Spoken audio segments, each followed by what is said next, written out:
Another hot button issue, China's industrial overcapacity, which could ultimately potentially hurt jobs in the G7 rich countries. Let's bring in Deborah Elms, head of trade policy at the Hinrich Foundation. She joins us live from up in Shanghai this morning. Deb, always good to see you and appreciate your time. Thanks for getting up so early to talk to us. This issue of overcapacity, let's try and define it. It's the result of overinvestment by China. And what we're worried about, of course, are things like EVs as one, solar panels as well.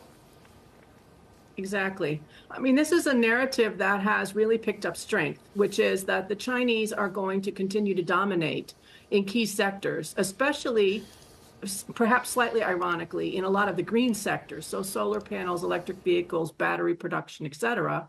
And the United States, the Europeans, and increasingly potentially others are worried about what happens with excess capacity out of China and whether or not those products will then be sold or dumped onto foreign markets. And I think from my perspective, one challenge we have is following the data on this and seeing whether or not the numbers actually support this narrative. And I would suggest that in a lot of areas that they don't support the narrative. And I think that's a bit of a problem. Don't support the narrative, meaning there is not as much overcapacity in things like EVs meaning and that so on? If you look at the exports in manufactured goods out of China, for example, that peaked actually in 2005, 2006, and has been falling pretty steadily since then. And in fact, recent numbers overall, again, show less exports out of China in manufactured goods than prior to 2005, 2006.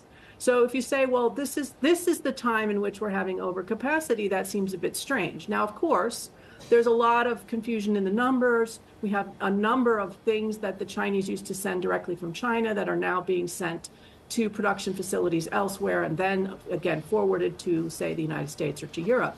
But I think if you look at the raw numbers on overcapacity, for me, the picture is much more mixed than you might think, given the headline narratives about Chinese overcapacity and dumping in key technologies.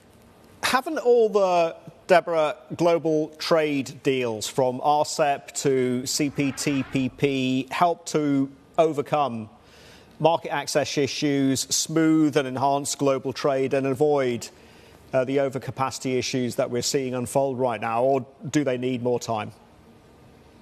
Well, I think partly they need more time, but also if you say, well, who's worried about overcapacity at the moment, it's like the United States worried about overcapacity of Chinese EVs. Now that, again, is slightly peculiar on the surface because the Chinese exported less than 3,000 vehicles to the United States. So we're worried about a problem that hasn't yet developed.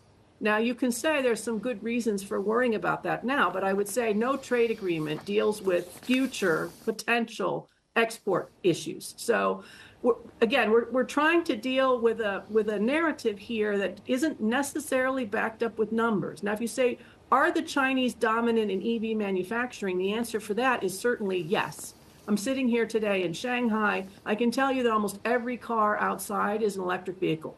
And they come from a bewildering number of producers. So, does China have capacity in EVs? Absolutely. They do have capacity in EVs. Are they exporting them right now to the United States? No.